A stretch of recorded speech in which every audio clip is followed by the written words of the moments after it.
Bien, Monsieur Proutot, bonsoir. Vous êtes maire de la Chapelle-Pallehaut. Oui, tout à fait. Depuis combien de temps?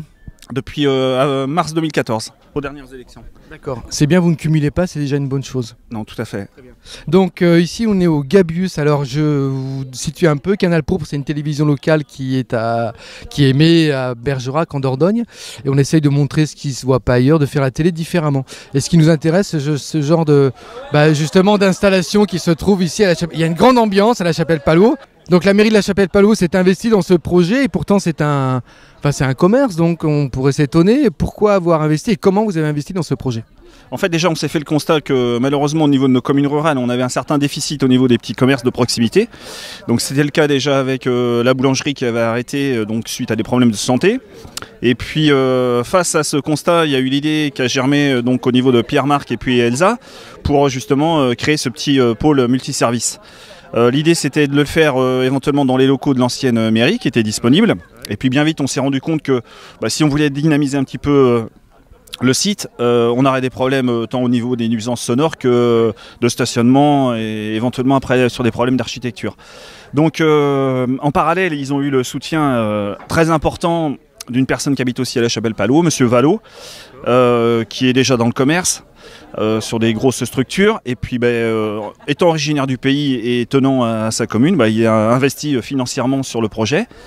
Nous après on les a accompagnés sur tout ce qui est voirie, réseau, assainissement et puis notamment pour sécuriser le flux routier avec la création du giratoire donc à l'entrée de la commune parce que là ils ont un bel petit emplacement stratégique et puis preuve en est avec la fréquentation que connaît le commerce depuis l'ouverture donc début août. Donc voilà, ça a été vraiment un soutien plutôt sur la voirie et les réseaux. Mais en tout cas c'est un appui qu'on ne regrette surtout pas parce que ça permet de dynamiser notre petite commune rurale. Ça a été facile de le proposer au conseil municipal? Il y a eu des oppositions ou des interrogations? Non, aucune, parce que tout le monde avait bien conscience justement qu'il y avait ce déficit et que si on voulait justement continuer à faire vivre notre petit bourg, il était nécessaire de toute façon de passer sur cette étape. Et puis derrière ça amenait un autre développement de la commune. Dans le cadre d'un développement de l'urbanisme tout en étant modéré bien sûr, mais en envisageant la création d'un nouveau quartier. Ça va être le cas notamment juste derrière ou en périphérie du bâtiment sur l'arrière. Donc là on pourrait dire que c'est un travail de bonne intelligence entre les élus, les politiques et puis ce projet privé. Est-ce que le fait que Pierre-Marc, parce que c'est pas le cas des uns, mais que Pierre-Marc soit un entre guillemets enfant du pays, est-ce que ça a pesé dans la balance? Écoutez, oui, ça a mis certainement une certaine valeur ajoutée parce que à la fois, comme Monsieur Vallot, je le citais précédemment, est enfant du pays, moi-même je suis enfant du pays, fils de commerçant, donc quand on a la fibre et qu'on est attaché à nos racines, c'est d'autant plus facile quand ce collectif se met en place et puis c'est l'union de plusieurs forces qui permettent d'aboutir justement dans un projet qui est à mon avis construit en bonne intelligence et sans lequel il n'y a pas de politique on va dire d'arrière-cour ou derrière un projet électoraliste. Non, c'est pas du tout ça, on fait entre guillemets une petite politique rurale ou communale plutôt dans l'esprit tel qu'on le conçoit nous au niveau de notre structure, plutôt dans l'esprit du monde associatif. Est-ce que ça pourrait être reproductible ailleurs parce que est-ce qu'on peut dire qu'avant ce projet-là, on pouvait parler de désertification? Est-ce que la Chapelle-Pallehaut pouvait être qualifiée comme un territoire de désertification rurale? Pas franchement de désertification parce qu'on a la chance d'être situé sur l'axe en fait la 978, la Nantes-les-Sables. Donc il y a quand même énormément de passages sur notre commune. Mais c'est vrai que dans certaines communes, périphériques, il y a effectivement cette problématique de la vie des petits commerces qui connaissent quand même une certaine difficulté parce que c'est pas sur des bassins d'emploi forts tels qu'on peut le connaître ou le vivre sur Esnay qui est une commune à 4-5 km de chez nous, mais en tout cas effectivement il pourrait y avoir surtout un manque d'établissement pour assurer ou créer en tout cas du lien social et c'est ce qu'on recherchait de toute façon Et puis la structure répond parfaitement aux attentes. Les associations aussi vont s'appuyer dessus. Et puis voilà, on a une équipe de jeunes gérants. Voilà, il faut leur excuser un peu le lancement parce que je pense qu'ils sont victimes de leur succès et qu'effectivement il y a quelquefois peut-être des temps d'attente qui sont un peu importants. Mais en tout cas, voilà, il faut être patient et puis tout ça se met en place. Mais en tout cas, ça en prend la bonne direction. Bien, bonjour monsieur, vous sortez de l'épicerie du Gabius. Oui. Vous êtes du coin? Oui, on avait à La Chapelle. À La Chapelle, d'accord. Oui. Comment vous avez connu l'épicerie? Ben, on connaît déjà les personnes qui sont les patrons, quoi. D'accord. Et voilà. Est-ce que pour vous, en quoi c'est un plus pour vous que ça existe, cet endroit? Ah ben, déjà c'est un plus parce qu'il y avait rien ici. Ouais. Il n'y avait rien à La Chapelle. Hein. C'est bienvenu. Ce restaurant, épicerie et bistrot, c'est... Vous faisiez vos courses où avant? Ben, on allait à Esnay. Hein. C'est à combien de kilomètres d'ici? Non, Esnay, c'est à quoi? À une demi-heure, à un quart d'heure, 20 minutes d'ici. C'est déjà un plus parce qu'on peut boire un petit coup, quoi. D'accord, vous ne faites c'est pas. agréable. Vous ne profitez. Et puis dernière question, parce qu'on a interviewé beaucoup de maires l'année précédente, qui étaient farouchement opposés à la loi NOTRe, hein, des maires des communes rurales. Comment vous vous êtes positionné sur cette loi NOTRe de décentralisation? Alors la loi NOTRe, c'est pas notre loi. Ouais. Et en fait, effectivement, on l'a peut-être pas anticipé, en tout cas moi à mon niveau, tel que j'aurais peut-être dû le faire. Il y a eu le seuil critique des nombres d'habitants nécessaires au futur EPCI, qui nous a amené à retravailler sur une configuration nouvelle de notre territoire. Donc sur les 9 communes qui constituaient la communauté de communes du Pays de Palau, 8 ont fait le choix d'aller vers celle de Vie et Boulogne. Donc effectivement au niveau de La Chapelle, c'est notre bassin de vie. Hein. Esnel, Poiré-sur-Vie, ça va. Une seule, Saint-Christophe-du-Ligneron, a fait le choix d'aller sur Chaland. Mais après, ça crée d'autres problématiques. Et à l'échelle de nos petits territoires et de notre petite structure, c'est quelque chose qui, aujourd'hui, on a du mal à suivre le rythme des réformes. Pierre-Marc, bonjour. Bonjour Philippe. Bon, alors on se connaît, évidemment. Hein, t'es mon filleul, voilà, mon cousin aussi. Et puis, tu as eu un parcours un peu particulier. Tu es un enfant du pays, comme on dit, on est à La Chapelle-Palau ici. Et puis tu as eu un projet d'ouvrir un bar, restaurant, épicerie avec le soutien de la municipalité. Mais alors avant de revenir sur ce projet, tu peux nous raconter un tout petit peu, assez brièvement quand même, ton parcours professionnel. J'ai fait mon apprentissage de pâtisserie d'abord chez M. Planchot, qui est meilleur ouvrier de France. Après, j'ai attaqué la cuisine et après, je suis parti faire des saisons d'abord sur la côte vendéenne, après les Pyrénées. Ouais. Et après, avec ma femme, on est parti dans les Alpes suisses pendant 8 ans, où j'ai travaillé dans une école internationale et plusieurs travails en pâtisserie et cuisine. Alors pourquoi avoir quitté la Suisse pour revenir au pays ? Projet d'avoir le projet professionnel et puis projet de faire un enfant aussi auprès de la famille. Donc on a fait tout ça dans les 3 dernières années et là on a ouvert le projet du Gabius cette année au 1er août. Bien, alors le Gabius, c'est un projet que vous avez mûrement réfléchi, qui a mis du temps à se mettre en place. Et la particularité, on l'a vu avec le maire, c'est que la municipalité a vraiment soutenu et participé à l'installation du Gabius, parce que c'est quand même, il faut des fonds aussi, il faut toute une infrastructure.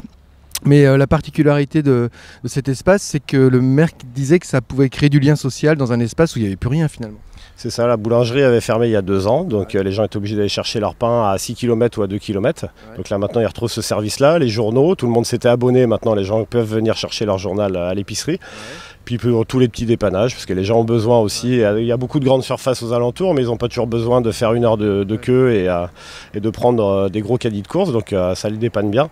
Nous, le projet avec la mairie, c'est fait au niveau de la voirie, au niveau de toute l'infrastructure. Il y a des projets qui sont prévus aussi sur les extérieurs, un projet de lotissement bientôt aussi.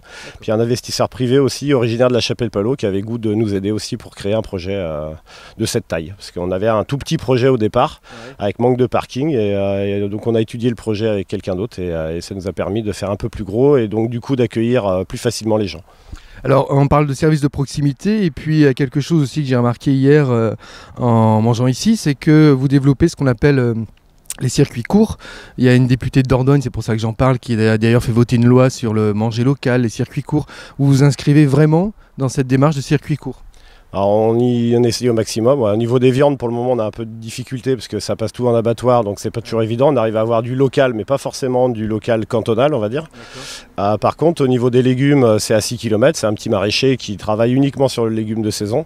Et puis pour tout le reste, c'est pareil, on essaye de faire le maximum. On a des huîtres qui arrivent le dimanche matin de Boin, donc le petit livreur qui fait le marché à 6 km, qui nous dépose ça.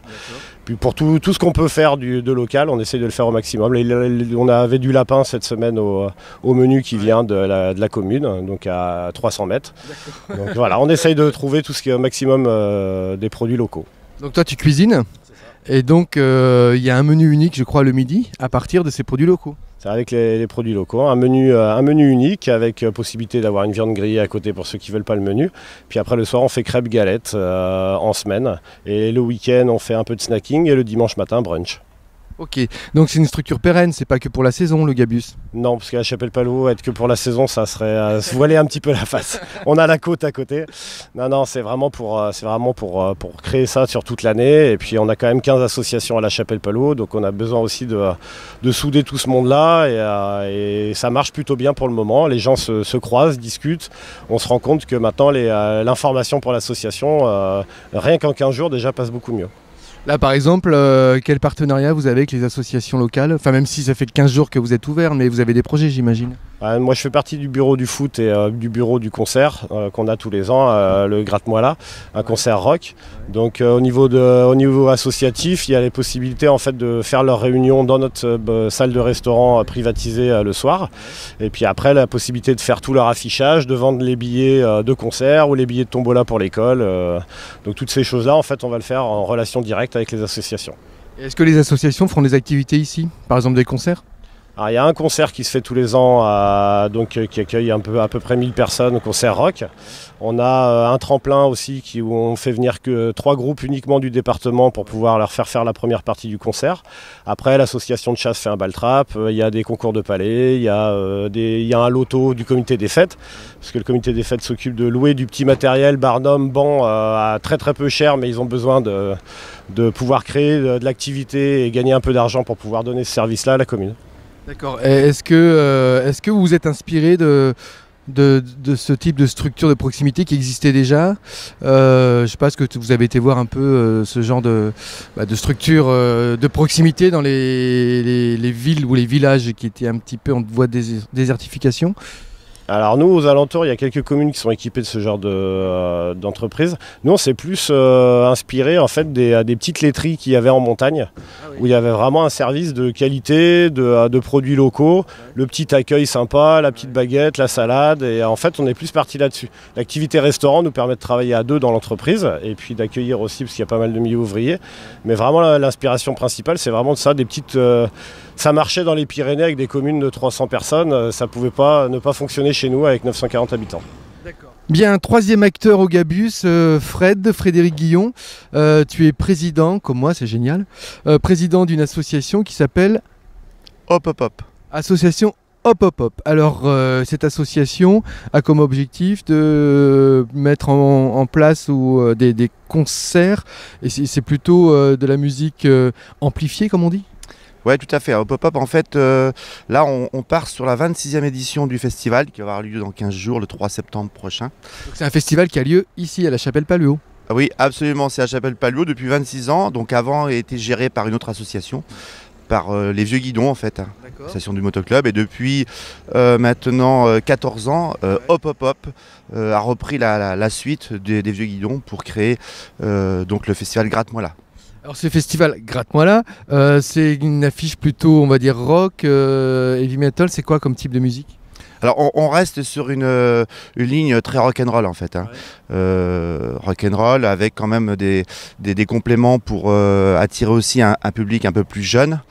Parce que pour faire venir du monde, il faut aussi avoir une clientèle de gens avec des âges différents et des styles de musique un peu différents, mais l'axe reste quand même sur le rock'n'roll. En type d'affiche par exemple, est-ce qu'il y a des groupes connus de l'année dernière ou même de cette année que vous pourriez citer? Oui, alors l'année passée nous avons eu Pigalle qui était la tête d'affiche. Hein, donc tous les ans, on a forcément un groupe un peu plus connu, puisqu'on a aussi quand même un objectif, c'est que si on veut que notre histoire dure, il faut toujours respecter l'aspect financier. Hein, donc on jongle un petit peu entre tout ça, mais voilà, tous les ans il nous faut des têtes d'affiche pour avoir un minimum de festivaliers. Okay. Bon, revenons-en au Gabius. Quel lien on peut faire entre l'association dont vous êtes le président et le Gabius? Vous êtes un acteur privilégié de cette histoire? Alors privilégié, c'est une belle histoire en fait entre Pierre-Marc et Elsa qu'on a connu tout minot. Maintenant les voilà à la tête d'une entreprise locale, le Gabius, et ces gens-là sont avec nous aussi en tant que membres actifs dans l'association Pop-Up. Donc on est ravis de pouvoir faire un espèce de mélange entre le festival et ici. Peut-être qu'on aura l'occasion de faire des choses ensemble, mais au Gabius, à l'hiver, avec des concerts. Donc comme le disait Pierre-Marc, ça peut être un lieu aussi de rencontre des associations, et puis vous pouvez organiser vos bureaux, je ne sais quoi, voire même peut-être des concerts ici. Oui, absolument. C'est un QG. C'est important d'avoir un QG. Bon, il y a déjà un autre bar dans la commune. Là, d'avoir un autre bar, un deuxième bar, c'est pas dérangeant. D'autres personnes vont se rassembler ici. D'autres, voilà. C'est une belle histoire. Ok, ben Fred, merci beaucoup. Hein, et puis bon courage pour votre festival. C'est en septembre? Oui, c'est le 3 septembre, donc dans 2 semaines et demie. Donc là, ça y est, on vient tous de vacances. On se remet dessus puisque rien n'est trop calé. Donc on fait des réunions maintenant toutes les semaines pour... Avec une tête d'affiche encore cette année? Alors tête d'affiche, on va avoir les Salles Majestés. Un groupe parisien connu pour le côté rock'n'roll. Après, on a d'autres groupes un peu plus décalés qui viennent d'Angleterre pour cette date-là en fait. Hein. Ok, ben bon courage et puis merci beaucoup. Oui, merci à vous. No.